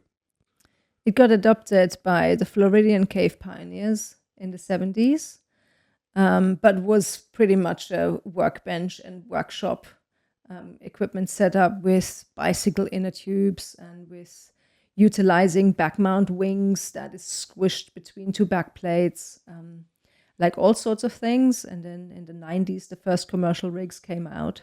Right. And then there was also a divide between the rigs that were commercially available also adjusted to different environments. Like if you look at a Florida harness, or there are different kinds of harnesses that suit different environments. Then the training agencies hopped on the train, right, and developed programs, and now it's all over the world. So yeah, there's people that are, it's truly fun diving it. That's why I love diving it. I tried it. I was trying to figure out when it was. I think it was 13 years ago. It was right before it became a specialty. And I met Jeff Laughlin, and he was one of the guys that was like, "Man, this is really fun." And the way he described it to me, I think he was in Bon Air. They were cave diving using side mount, and they wanted to go dive in the ocean, and so they dove side mount in the ocean, which they'd never really done. And they're like, "Hey, this is pretty fun." And I think at that point he was motivated to share it with recreational divers, which I'm glad. I love it, and we have a lot of fun with it. There's a lot of controversy in it. It's a new sport. I mean, now we've got about 12 or 13 years. It's kind of funny. In the beginning, there was homemade rigs, right? There were some that were very poorly done. There were some that were well done.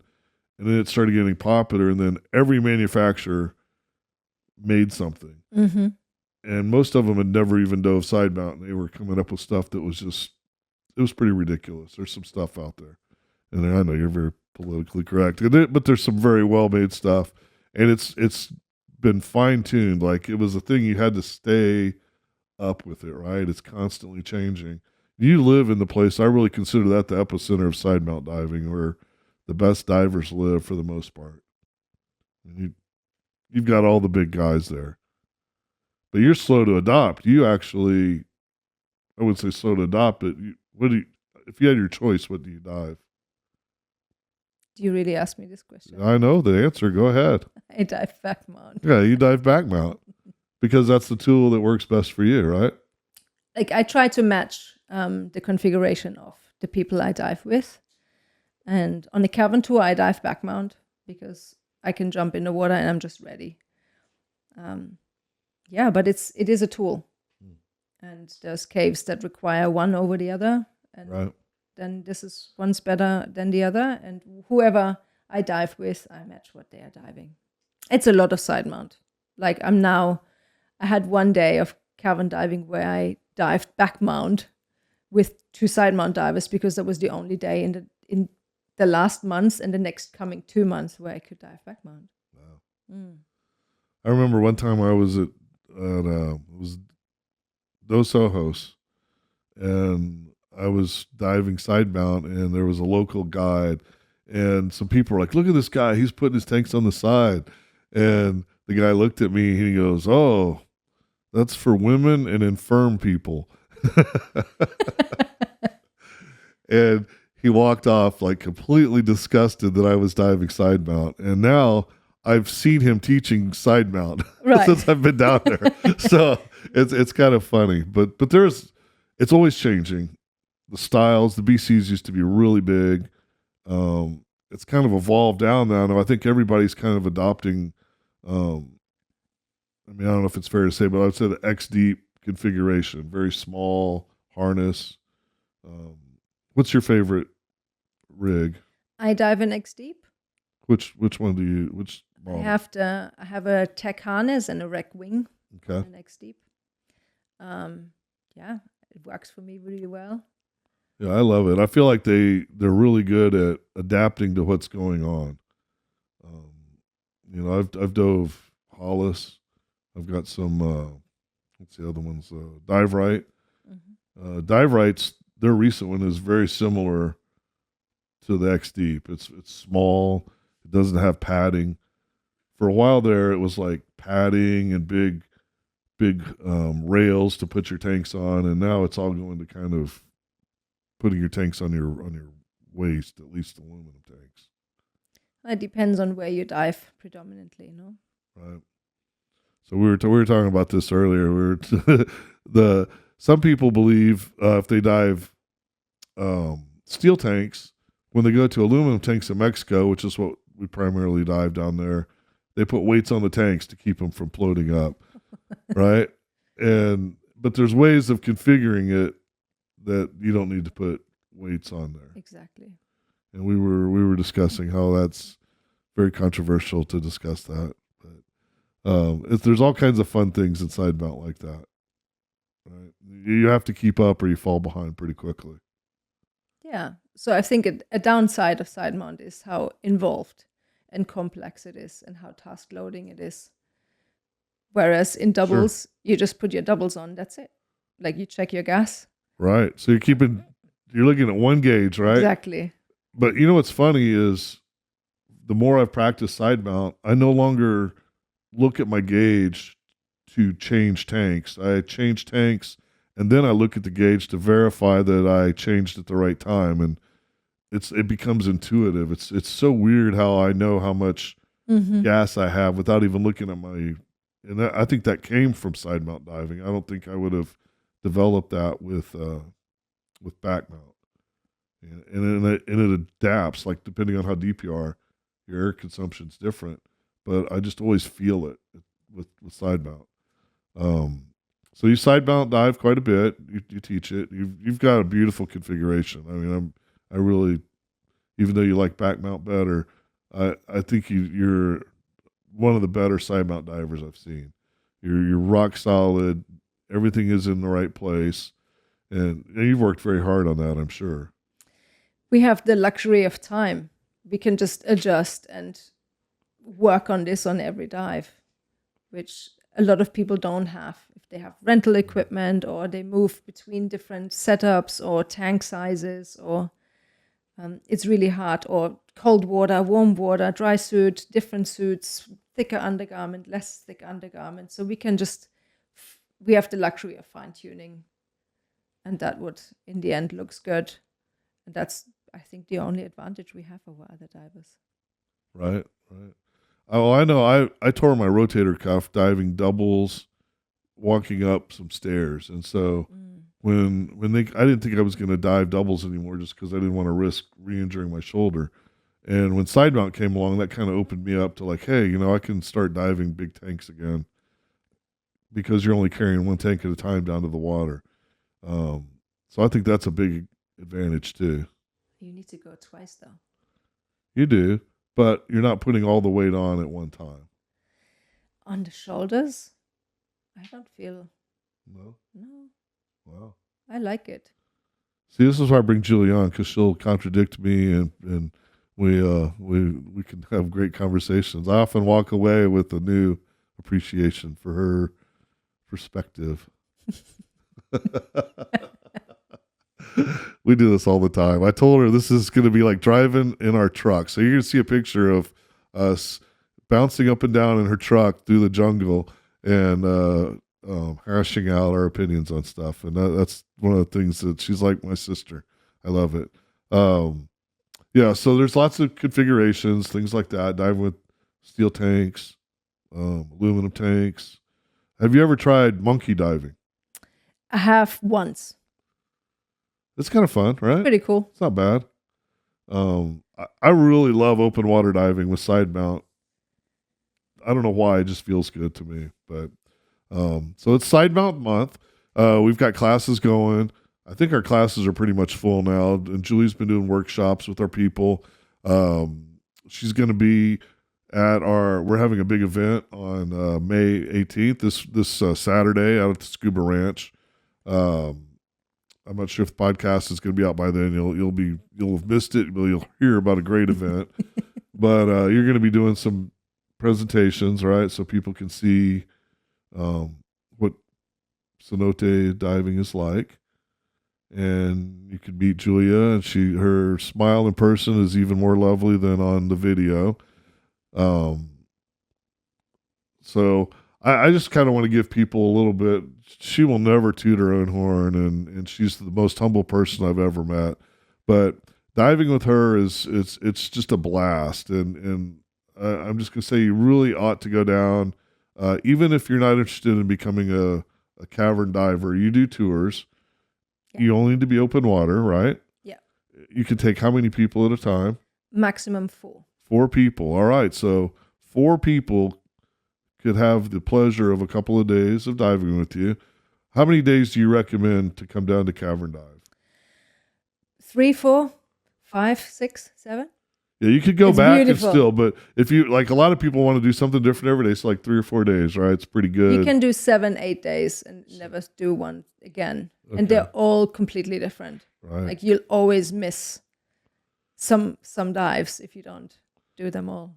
So a day with her is like starts around what, 9 a.m. 8:30. 8:30. See, she's German. 8:30, not 8:31. No. In Mexico for a long time though. And she shows up. Now you've got a new truck now, right? Mm-hmm. It's pretty cool too. And you'll have it loaded up with tanks. Yep. Everybody's diving traditionally with just a single tank. You're not. You're always in full cave gear. Yeah, unless you are coming in your own. If you're diving side mount or back mount, I'll bring that, of course. But the average diver that has decent buoyancy, you don't want a brand new diver that hasn't got some comfort, right? It depends on your experience where we start. Okay. So there's some really easy cenotes to start off at. Yeah, an easy cenote doesn't mean it's not cool. It just means absolutely. There's a larger area, there's less things to damage, things like that, right? Yeah. So don't think that an advanced cenote is better than it, because it's not necessarily. No. Right? So you'll pick them up, you'll have the tanks loaded up. You guys have these awesome crates. Yeah, I just found a source for those here in the U.S. and everybody's very excited about it. And they keep their gear in these like vegetable crates, which is perfect for scuba gear. They're stackable. They're stackable. They fit in the truck, and the things dry out. Then we go, and sometimes it looks like you're just pulling into a random ranch. If you were in Texas, you open a gate. Yeah. You go in, you close the gate behind you, and now you're on somebody's ranch down there. What do they call it? What is there a term for the property down there? A rancho. A rancho. Okay, a rancho. Then you bounce down the road. Yeah. Not as much nowadays. It used to be pretty sketchy. Half the times it'd be filled with water. You don't know how deep the water is, right? Is the truck going to make it? And we get back to the dive site. Now I guess for the most part, they have restrooms now. Yeah. So for you guys now, it's pretty luxurious. Back in the day, it was pretty primitive. There's typically stairs, right? And it's pretty accessible nowadays. Pretty accessible. Yeah. Julia has some little tricks she does where she's got like this incredible chef that makes lunch, and so it's kind of weird to hype a lunch, but she has these great lunches out in the jungle, which are beautiful. Thanks, Ulysses. Imagine a really hot day. It's just like stifling hot, and you pull up to the cenote and you step down into the cenote, and the water's cool, and it's almost like the area's naturally air conditioned by the water. Down by the water just feels so good. You step down in. I love that, especially when sometimes they'll have an island in the middle. That's like the best. Uh-huh. and if they have a hammock down there, you're really lucky. You can lounge around. You get everybody in the water, and then we do the S drill. So you mentioned that earlier, so we're going to come back to that. What is an S drill? It's a safety drill, or a share gas drill, where you just deploy your long hose in our case, make sure you can, demonstrate that you can share gas with your buddy. Yeah, before every dive, right? Cave dive, yeah. Yeah. Cavern dive, no. Okay. So it's a good idea. I've one time did a dive with someone that we had to crawl through rocks, so I didn't have a chance to really do it. And then as we were diving, coming out, I could see how bad his configuration was, and I was like, oh, I should have seen how good a diver he was. Luckily, we survived to tell the tale. But so you always do that. We do bubble checks, right? Yeah. So bubble check is We make sure we don't leak. right. No bubbles, right? No bubbles. No bubbles. Not even little ones, We also make sure both second stages work and give gas. right? So that's done before every dive. Every dive. And We make sure we have the right amount of weighting. right. And then I left out a step because usually you'll take people over and you'll show them the map, right? And you'll go through the rules of cavern diving. We dive all in a row. We dive in a single file above a guideline. So, and if we are in single file, we all have the greatest access to the guideline. So the guideline's there, but you don't pull yourself along with that, right? Nah, you don't. It's like a reference. Right. And it would be your eyes if you couldn't see. Okay. But we're trying not to. But even then, you don't grab it, right? You don't grab What do you it. do in zero visibility? You do grab it. But we okay it, right? You okay it. And you swim along this line. Right. It's fun to practice that. So then you're swimming along and you're using your light for signals. You've taught people to use signals, light signals, right? So underwater, we talk with our lights. And the less your light talks, the better it is. Right. Yeah. So there's active communication. You can say, hey, I'm okay, or I'm not okay, or I need to share gas with someone. That's basically the 3 signals you do. And the rest of the day, or the rest of the dive, you take care that your light doesn't do any unwanted communication, because I like it quiet. There you go. All right, so you're going to tour around, and you're going to find stuff, and you'll point it out, and you can see her smile underwater. It's really weird. She's got a regulator in her mouth, and she's got a big smile the whole time. All right, so then you've done that, and so like I'm trying to think of some of the really cool things we've done. Like there was the Taj Mahal with the lights that they're gone, but they had these lights that would just come through, and it looked like Star Trek with the transporter. The lights are just a perfect narrow beam, like a laser beam, and then they're dancing on the rocks because the leaves above make them shimmer. And I was literally kind of scared to swim up and put my hand into it. I swam up to it. I'm like, I'm going to put I was waiting for my hand to get transported up, which it's just remarkable. Things like that. Yeah, the sunbeams underwater are incredible. I love those. Yeah. And you've got, so the dives last, maybe 45 minutes or so, depending on the size of the. I'd like them longer. Longer than that, okay. So we're using thirds. So it depends a little bit on your skills. I dive as slow as we can. Like the dive is as long as the guideline is. The slower we swim, the longer our dive.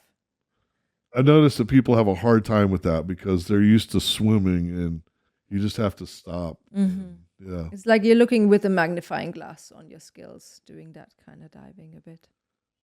That's awesome. I love it. And then like in Dos Ojos, there's a few things you've got your bat cave, which you swim around. But then on the other dive that you were mentioning, people have been diving it, so now they're starting to see things in the rocks. Like there's the like Lady Madonna, right? Right. So there's a formation of the, I guess.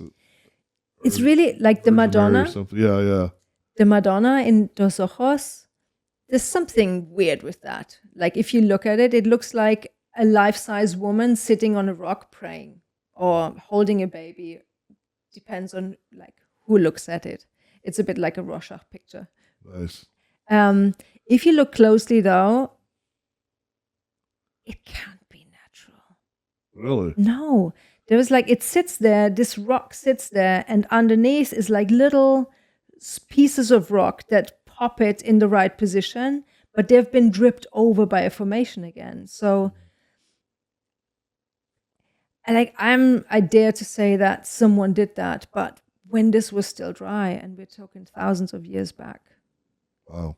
Yeah, it's like an altar, like a church. Yeah. Then halfway around on the big line, that's kind of where the Barbie is, isn't it? That's the turnaround point. So they call that the Barbie line, and there's a Barbie doll, and she's literally tied up like bondage style to the rope. It's pretty funny. And there's, I guess there used to be an alligator eating her, right? There is an alligator eating it. But that's the current status of the situation. It started off actually with the alligator being caught in the line and Ken holding Barbie. Oh, wow. That's how it started off. Interesting. Yeah. So cave divers have a sense of humor. I mean, with all our serious stuff, there's these funny things that pop up, right? And it's iconic now. Everybody knows the Barbie line. Yeah. Anybody tells me they've been cenote diving, they go, yeah, and I saw the Barbie, and I know they've actually dove it because that's the first thing they bring up. So that's a beautiful cave, and it goes back, or cenote where we are. They filmed the IMAX film there, right? That's kind of what made it so famous. In the cave there, yeah, the IMAX line. It was Jill Heinrich was part of that, and a lot of famous people. Very cool. Then there's where's some other cenotes I was thinking of, like there's Kukulkan and Chacmol. They're closer to Playa. Also amazing windows into this underworld with like these beautiful sunbeams that like this curtain of sun rays that drops down into this water. You have haloclines there as well. Again, that's the border between salt and fresh water. Hydrogen sulfide clouds. Lots and lots of fossils, shells in the walls, corals in the walls, and little cavities where you can look into, and there's like thousands of stalactites and really delicate formations in there. Nice. And then you turn around and there's the sunbeams again, like it's magic. So every day it's something new. You get to do different things. There's a unique dive that we do. It's one of my favorites. It's kind of different. It's a cenote, but pretty much the entire cave is collapsed, and it's like a river now, or a canal. And that's what they call that manatee, or Casa Cenote. Casa Cenote. It's on the beach.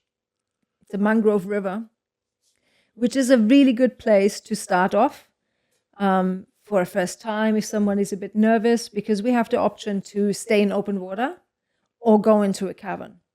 When you are in Dos Ojos, you don't have that choice. Right. You kind of need to go under the roof to do the dive. In Dos Ojos, it's like a fairy tale landscape. Like everything is a bit hazy, and it changes with the hour. Like it's the most moody cenote we have. It's connected to the ocean, and it depends on if it's high tide, if it's low tide, which direction the wind comes from. Different fish. That's what freaked me out. You've got freshwater fish, but then all of a sudden you'll see a tarpon, or lots of big tarpons in there, yellowfin mojaras, a lot of cormorants fly around there, blue crabs, thousands. Oh, those are so funny. These crab, they like see you coming, and they're so aggressive. I mean, in one place, they're just like letting you know, like, don't mess with me or something. They're cute. Yeah. And there's mangroves, and so the mangrove is, the roots are down in the water, and mangroves are like a magical place underwater because they take all the salt out, and they take poison out of the water, and mangroves are just like amazing creatures. It'll take all the pollution out of the water, and it would kill a normal plant, but it takes it and it puts all the poison in one leaf, and that one leaf will sacrifice and fall off, and that's how they clean water up. It's pretty cool. But it's a nursery for baby fish, so And birds. so much to see there. And it's great because if you go there and you have non-divers, you can paddleboard, you can canoe, you can snorkel. The locals love going there. Yep. So you know when the locals are hanging out, it's a cool spot. And it's right on the beach. Right on the beach. And there's a restaurant there. I don't know what it's called. Manatee? Is it Manatee, the restaurant? I don't know. But it's a Tex-Mex place. I was told that the people were from Texas originally. So they have real Tex-Mex, which is weird. Like in Mexico, it's not Tex-Mex. It's much better, but they have if you're missing Tex-Mex, you can go there. Really good nachos. Margaritas. Don't drive home if you have their margaritas. They're very strong. You know, our friend Jana, she had 2 margaritas and she was walking like the mime into the wind. So that's a really fun place though, and it's great for all ages. I mean, you'll see little kids with life jackets on, and it's really beautiful, really, really beautiful.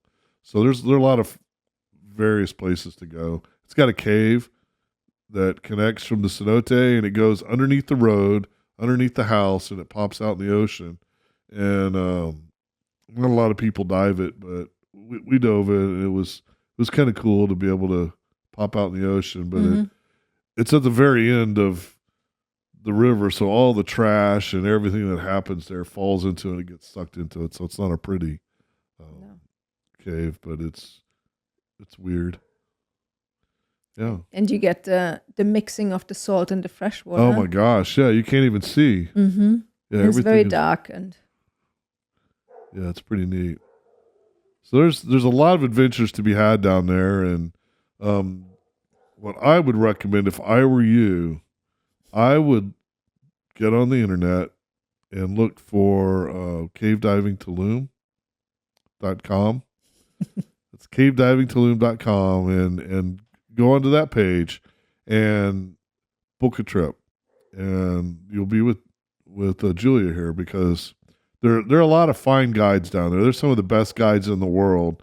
But I always say, you know, if you can have the world's best, go with the world's best, right? And to me, I can't imagine anybody could do it better than you do it.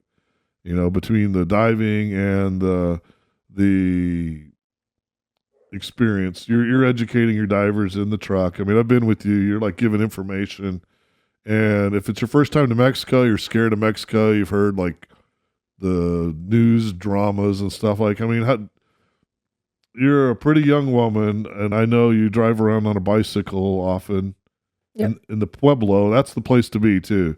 Stay away from the beach. The beach is for tourists, and it's not where it's at to me. So in the Pueblo, she's driving up and down with her bicycle when she's not guiding, and everybody's waving to her. And I know we've parted ways at the bar early in the morning, and you feel totally safe, right? Yeah. So it's a safe town. There's not. I mean, you have to look for trouble there, right? Pretty much. The times are changing a little, but it's still very safe. I mean, just be sensible. Like, right. Don't go where you wouldn't go in the US either. Exactly. Into small, dark alleys. Maybe not. Maybe don't wear your Rolex right. on a night out.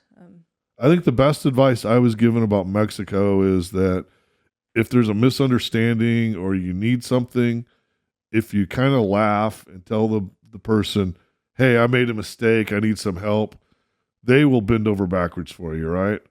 But if you bring your like American attitude, like I'm going to get pumped up and give them what's for, then they're going to not help you at all. So people are very nice down there if you're willing to laugh at yourself and take responsibility. Yeah.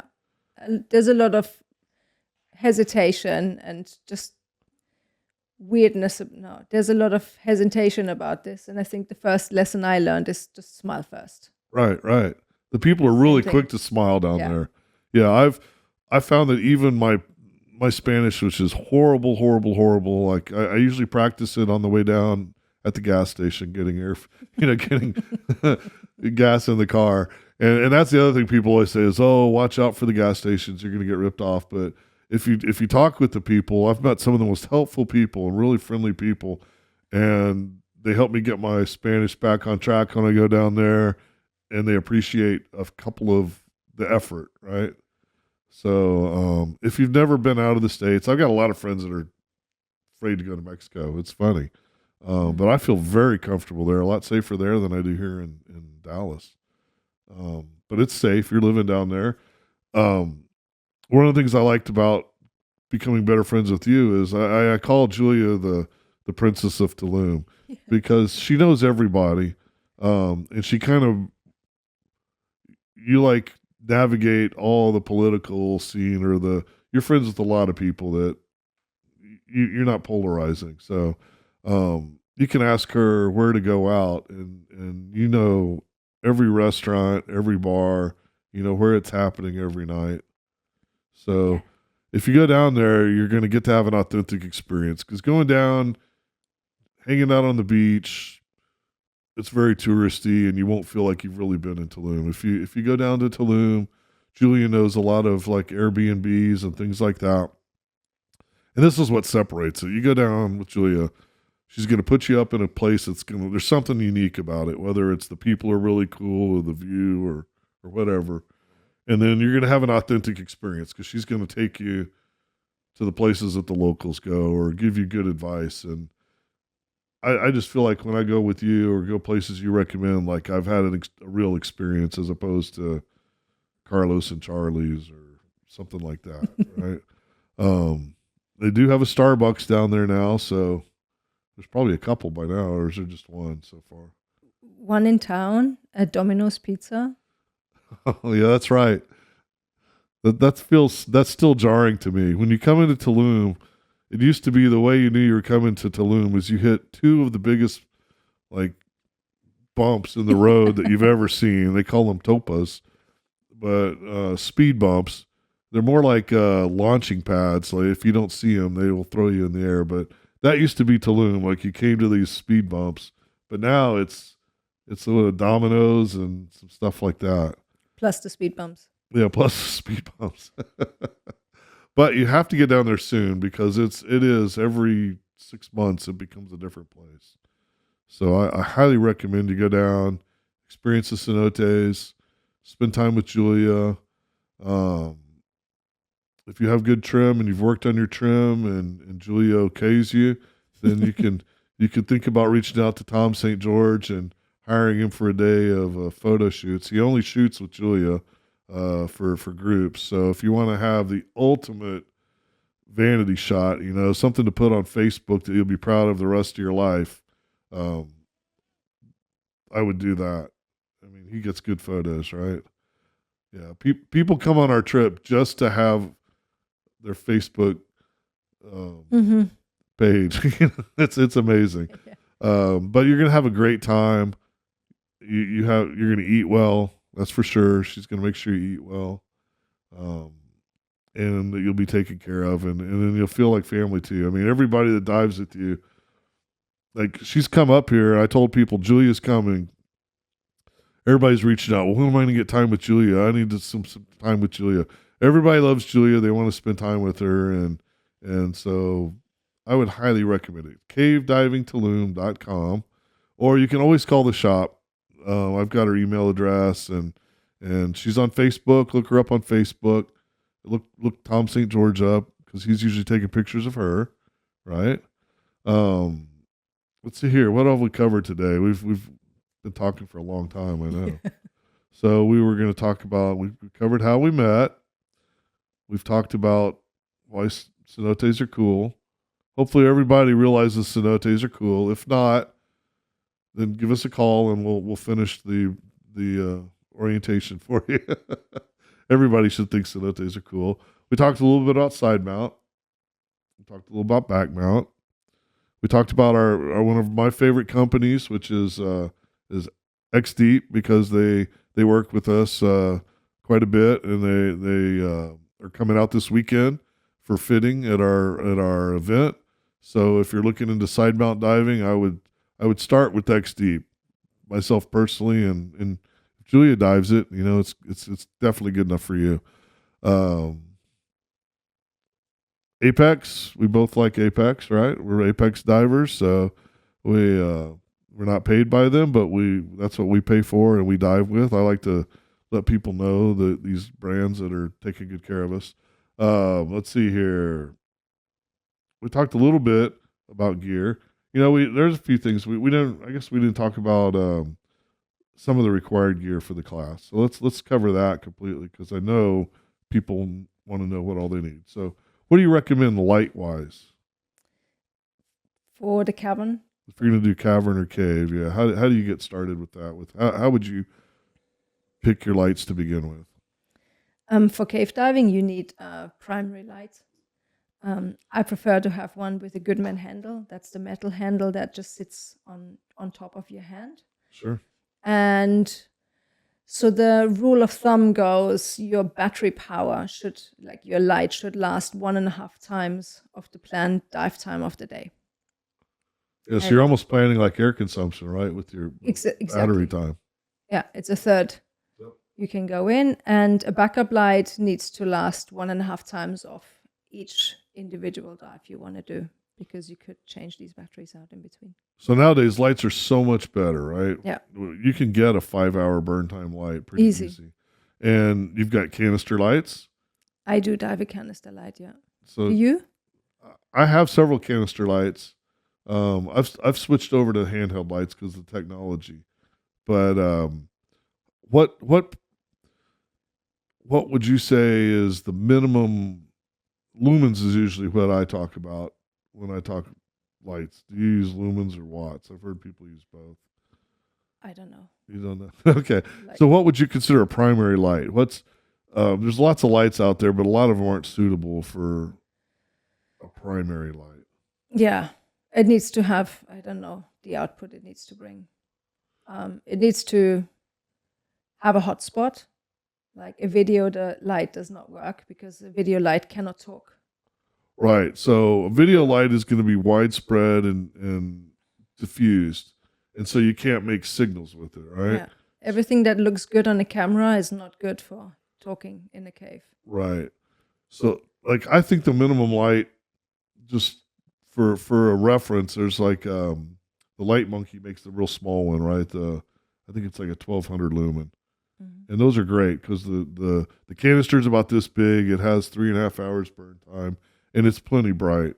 And I can't remember if you were the one that was talking to me about the romance of having a smaller light. Maybe it was someone else. Because I bought this huge 25 watt, I don't know how many lumens it is, Light Monkey. And it's so bright that it lights the entire cave up. And it's so bright that when people are behind me and they're trying to signal, I can't see it because my light's brighter than theirs. And when I'm behind them, it actually casts a shadow, right? So that's way too bright. You need to match what you have. But you can always dim it. Mine's not dimmable. That's the problem. I know. Maybe I went cheap or something. But I've started using Big Blue. I mean, I love Light Monkey. They make really good products. They support them very well. Mm-hmm. But I like the Big Blue because you can change the batteries out. And if you're doing 2 dives that are close to the burn time, then you still got plenty left over. Yeah. I like to dive a canister light. It's a bit more involved in, for example, sharing gas. The light cord may be in the way, or if you do stow a hose or do any work underwater, you need to keep this light cord in mind and tuck this away. But I'm just too clumsy. I like that it's on a cable that it doesn't fall into the abyss or into between some cracks. Right. And they have different cable lengths. So if you're side mount diving, you're going to want a longer cable because you're going to usually mount it on your butt. Versus if you're back mount, you can mount it on the side. We typically, I assume you still do, it's left side, right? The right side in back mount. Right side? Right hip. Mm-hmm. But do you hold it with your right hand or you hold it with You hold it with the left. Okay, right. Yeah. So I hold it with the left too. Most of the gloves are left. I mean, gloves are going to be left-handed that come with it. So you've got a glove that has like a thumb that you can put it on. You have the Goodman handle, and then there's also some neoprene straps. And so I know why. I think I know why you like the Goodman handle. So what is the purpose? Why do you like the Goodman handle better than the other attachments? I understand that the comfort, and it can. I have a callus on my hand just from that metal handle, but it beats like the dexterity of it, the being able to change the hand, Right. just beats all of this. I'm wearing now a neoprene glove to protect my knuckle here a bit. But if you want to check gas inside mount, you need to. How do you check that? Right. Or if you dump gas on your butt, you light your buddy in the face if you do it with the light on. Yeah, it's ambidextrous and it's quick to take on and off. And sometimes we even take it off and we need our hands to do something. I know with my big light, it sticks off about 2 or 3 inches off of my knuckles. And so if I try to grab stuff, like I've even like punched myself in the face with the light accidentally trying to swap hoses, or if you're trying to catch some, clip a tank or something, it grabs on it. So bigger's not always better. But then you got your video lights. When it comes to video lights, you can't get big enough, right? Yeah. Yeah, I mean they got 50,000 lumen lights, and I'm sure there's somebody working on something bigger. Yeah. Because you want to light it up. The more light, the more video. So we've got primary light. It could be the handheld, we say, without the cord, or you can get a canister. And nowadays, both of them are getting smaller and they last longer and they're a lot brighter, which is great. Some have even the option to change to swap between video and do you have one of those focus. systems? I don't, but I think the Big Blue do that. I think they do. And then I'm trying to think of the other brand that does that. Does Orca Light do that? I don't Orca know. Torch, maybe. There's Graal Marine definitely does that. They have like a dual light head where you can switch. You have one canister, but you can switch from one set of LEDs to another. It's really beautiful. So this is the cool thing about caving. You can just totally geek out on every single piece of gear. Like we're always discussing gear. There's always new stuff. Reels. We've got reels. So you got a primary reel? I do. I have a Pathfinder reel. That's these black round boxes with the black drum and a handle on top, awesome. And the guard on the side, and the adjustment screw, and the knob to reel it up. So I used to, when I would teach cavern classes, you're talking about your reels and spools, and I would lay them all out. I have all different sizes, and I would say, this is an Explorer reel, this is a primary reel by size, and someone was like kind of laughing at me saying, well, the primary is whatever gets you from open water to where you tie off, so it could be a spool. Like why carry some of these reels are really heavy, right? So we get the right tool for the, but you always want one extra spool, your safety or reel, yeah, for whatever you expect to encounter, right? I know one time we did a dive where we were tying spools together because it was so far. And I don't know how many we went through, but it was a bunch. It was like a pocket full of spools. So know where that was. It's good to know where you're going. Otherwise, you got to carry a lot of stuff. But some dives, you get on the line, you just follow the line, right? So we got spools, reels. How are you about clips? Are you picky about your clips? Less than you, I guess. Really? I really only can use X-Deep clips. Right. They've got the big hole in them, so you can put when you're using a bolt snap. I wish I had some here. You put your finger through it, and a lot of them when they're on your tank, I've had my knuckle caught, and I'm like having to adjust the tank, trying to even get my knuckle out of the hole. And when I do, I feel like I, damaged my knuckle. But the X-Deep have these big eyes, and then they have like a flat uh, trigger that comes out. So even if you can't get your finger on it to open it, you can dig it into your glove and open it. So it works with gloves. So I've gotten really picky with those. One time I ordered a whole bunch of stainless steel clips from a non-diving source, and I put them on, and this was in fresh water. I dove all weekend, and by the end of the weekend, the inners, the springs and stuff were not, and they were frozen shut, and I had to get a hammer and bang it off my tank. It was like stuck on my gear. Wow. So don't go cheap on clips. Get good clips. And the ones that like are soft, if your hands are so soft from the water. I always hate when some of them will get, if you drop your clips and they get little burrs on them and then they just slice your fingers open. And it's kind of a diva thing, I guess, but I like good clips. What else have we, okay. Wetsuit, dry suit. Depends on where you dive, no? So you're diving and the water temperature is like 74? 77. 77. And you wear A dry suit. dry suit. I'm a chicken. Okay. But you've acclimated down there. That's why it seems like. It's also another involved, complex thing to dive with, but it also makes things easier. Right. I found with a dry suit, though, once you get into it and you get comfortable with it, you don't want to go back to a wetsuit. You just want to keep going with it. I know at the end of the winter, it's hard for me to go to a wetsuit because I'm so comfortable with the dry suit. I'm dialed in. Yeah. So you dive, let's see here. So you dive a dry suit. Mm-hmm. For most people coming down there, I mean, if you're a big guy, a 3 mil full suit works, right? I'd usually recommend a 5mm full suit. Okay. And a hood. And a hood, That right? usually is good for most people. Right. You don't want gloves though. You want to have tactile. So let's see here. What other pieces of gear do we need? We've talked about BCDs. Fins. Crazy. Holy crap, guys! We've been here for 2 hours. All right, we're gonna have to put another reel in the tape machine.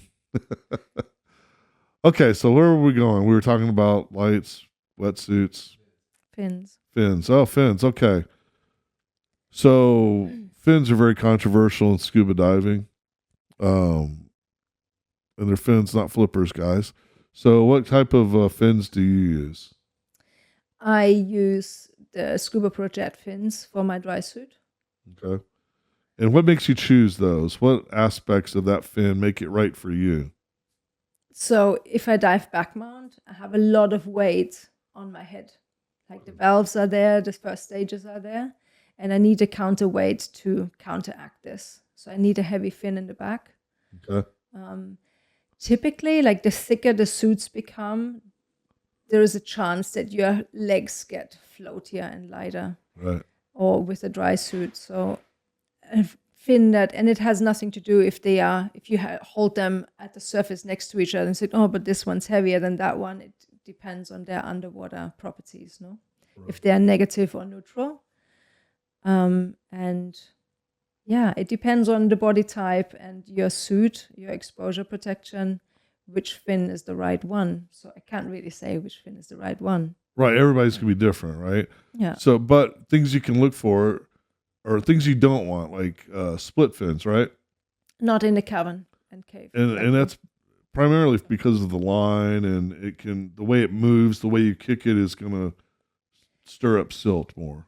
Yes, but if you look at a split fin, if you go down, the blades open up. So that would be the move you would do when you kick backwards. So these fins cannot go backwards. Yeah, they're very difficult. I'm sure that some people who dive lots with this prove me wrong, and there is probably ways to go backwards, but I think it's literally forbidden. Like it's not an appropriate piece of equipment to go into the cavern. Yeah, I typically, unless people have leg injuries and things, owning split fins, there's better options these days. Most of the cave fins look alike, so if we put them all up there, if we put the jet fin, the rocket fin, the Fourth Elements fin, the Deep Six, whatever, they're kind of rubber fins. Yeah. They're going to have a good spring strap on the back, right? You want spring strap or bungee for the most part. Those old straps used to break all the time, so Either that and the clips and the fin straps. right. They love to get caught in the guidelines. Yeah, we used to have to take our fins and we would adjust them to the right size and then tape them off so that they wouldn't catch. But yeah, so now there's no point in having clips on our fins. So then it just comes to, and like I own different fins for my dry suit and my wetsuit. I do the RK3s or the typically RK3s or the Fourth Element Tech fins in wetsuit. But in a dry suit, I prefer the Hollis F1s because they're heavy and they're stiff. Yeah, I use them from the wetsuit. Yeah, they're a bit lighter than the jet fins. Well, there's much more we could talk about, but we have run out of time. And so thank you so much, Julia, for being here. Thank you so much for having me, Rich. I'm sure you're open to getting questions by email and stuff like that. You okay with that? Sure. All right. So guys, send your love to Julia, cavedivingtulum.com. And if you are around, come by the shop. She's here for another 2 weeks. If you have questions about cave diving or side mount diving, cavern diving, or just going down to Tulum, reach out to the shop. We'll be happy to put you together with her. She's satisfied hundreds of people, and I hope everybody can have the same experience I did down there with her because it's a really special time. As always, thank you to Michael Teehee from Common Interest Media. He is the best, putting us on here, dealing with me, and trying to make me look as good as possible. I appreciate it, sir. Look him up if you have advertising needs or need some media stuff done. He is a master. And come by and see us at International Scuba or check us out at the IS Dive Tribe on Facebook. All right, guys, we'll see you next time. Thank you very much. Bye.